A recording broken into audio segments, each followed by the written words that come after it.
Hi friends, in my last video I had discussed some important and commonly used Linux commands.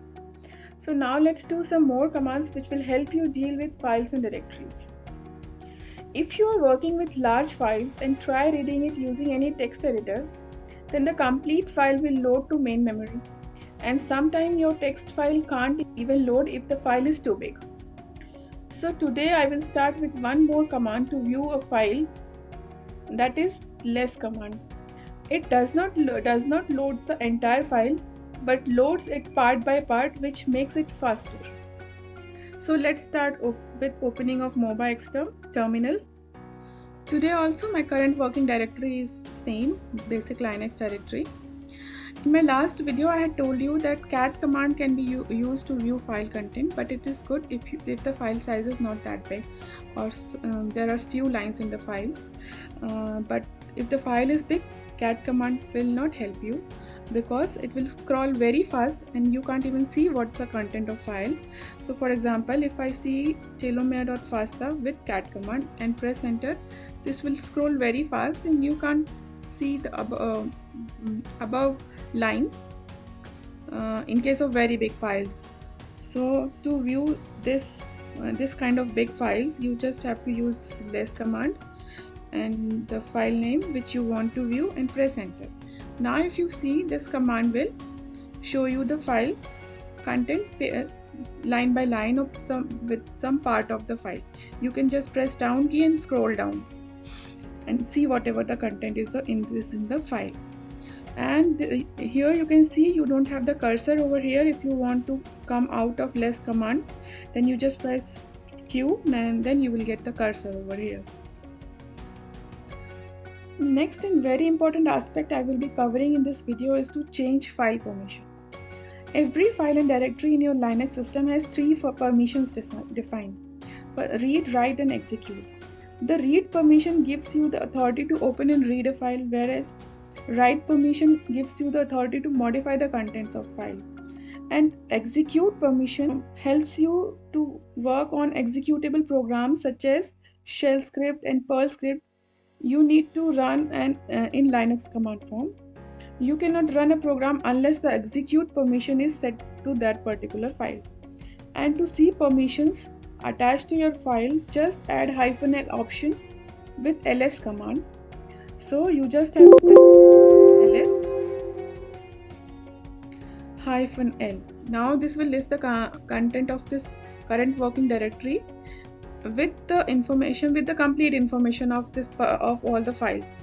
Now if you see, this has the file all.fasta has only read and write permission, whereas this pot1 file has only read and execute permission but not write permission. So now when you've seen the permissions associated with all the files, you can decide what permissions you want to give to a specific file. So here, if I want to give write permission also to this pot1 file, then the command I will be using is chmod command. And if I want to give the write permission, then just press +W and the file name and press enter. This will change the permission associated with pot file, which will make it writable also. So now if I see the file permission and press enter, you can see this file now has write permissions also. Now if you want to give all the permission in just one command to a specific file, then you just have to type chmod plus read, write and execute space the file name. So here this history command file does not have execute permission, it has read, write permission only. If you say history and press enter, now if you see, you can see that this history command file has execute permission as well. If you want to remove some permission from a file, then you can just use minus or hyphen before the permission you are going to give. So you just say chmod, and you want to remove execute permission as well as write permission from history command file. Now if you press enter, this will remove the execute and write permission from this file. Now if I see, just press enter, you can see this has only read permission. As you have seen with above examples, the plus symbol adds the specific mode to a specific file, whereas minus symbol, when it appended with the write mode with a specific permission, it removes the specific mode from a specific class of file. So the next command today I will cover is to download data directly from command prompt, and the command for this is wget command. It is very fast as compared to normal Windows download command and comes with so many features. So to download a file, you just simply type wget and the download link from where you want to download a file. So here I have saved some download link. So you say I just copy the first link, and if I press it over here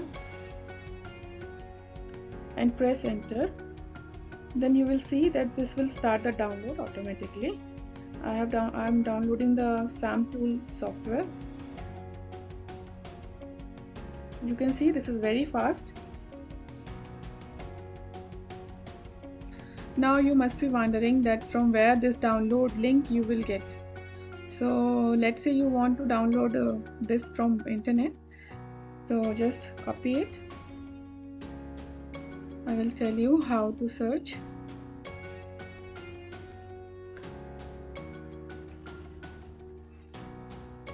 Here, this is a download link from Excel Media, SourceForgeNet. If you go to the site,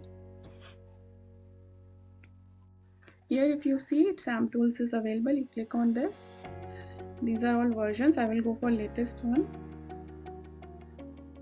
This is the download link for SAMtools. If you put your cursor over here, you will see a message, click to download SAMtools. If you click directly on this, it will start a download through Windows on your system. But if you want to download it through command prompt, right click, copy link address, and if you go to command prompt and type wget and paste the link address. I will delete this download because I want to copy this file.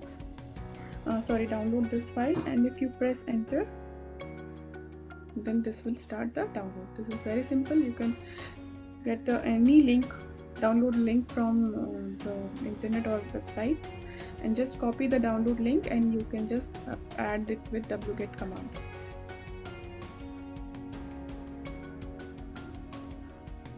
In some time your download will get finished. So now it's finished. Many times we need to download large files, mostly in GBs, which takes a lot of time if you try to download it through Windows. So in between, if some problem in network connection occurs, this will truncate the download. And to avoid this trouble due to connection or power failure, -c command can be used with the download link, which will help you to resume download if the download gets truncated in between due to any reason.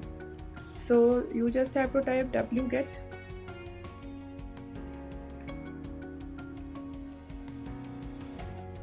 -c and the download link. This is all chromosome annotation of RISE genome annotation project. So if I press enter now, this will download in the same way, but due to any reason, if your download gets truncated in between, then again if you start downloading after some time, this will resume from where it has left. And in case if you're working with command prompt and want that this download to run in background, then just use -b, which tells the download to go back to the background and immediately after startup. So if I want this, I'll just add -b with my command and press enter. Now you will see, now this download will work, but in background, and your command prompt is available for your further analysis. Some of the download servers verify the server certificate against the recognized certificate authority, and to ignore it we have to use the no check certificate option with wget command. Without that option set, with wget would simply stop once verification failed. It makes wget to continue download despite verification failure, but it still will complain. So if I try to download some file from the net, say I don't type this, in this case this server need to check a certificate, verifies a certificate. If now I press enter, this will stop saying that certificate subject alternative names matches, so that it will suggest you what to use to avoid such condition. Then just add this into your with your command.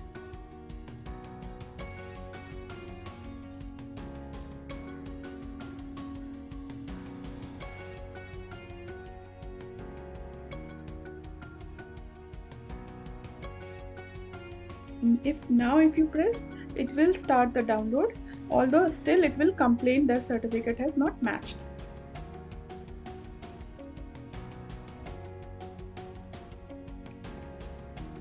One more important thing to know about is how to compress and decompress files when you're working with files and directories.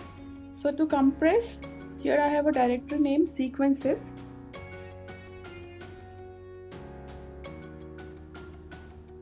And I want to compress it, then I will simply write tar -cvzf. Here C is telling you to compress, V is telling you to output the compressing files on verbose in your command prompt. Z is telling you to compress it in gz form, and F is telling you to take it from a file. Then specify the compressed file name. Let's say I want to keep seq.tar.gz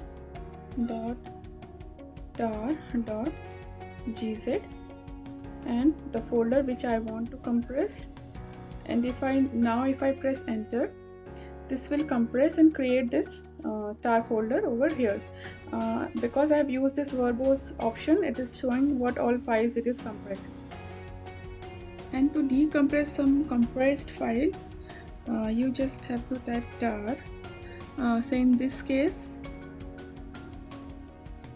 I want to extract some tools which I had already downloaded. So to extract, just type -x,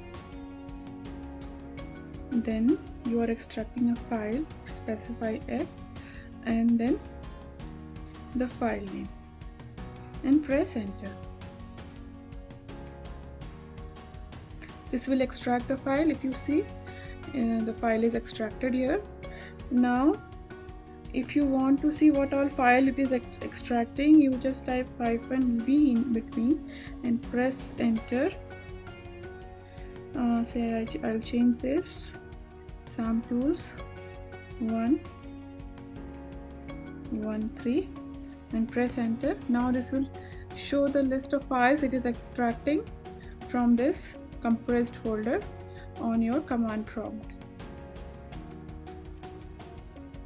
Yes, the one important thing is, when you want to stop command prompt from running, or you just want the cursor back, you just press Ctrl C. This will give you the cursor back from a running command or running screen. With this, now I am finishing the important commands which help you to deal files and directories. In my next video, I will start several very important Linux commands for bioinformatics analysis. Please do not forget to like and subscribe if you find it informative and helpful. Your valuable comments and inputs are always welcome. Keep watching and keep practicing. Thank you.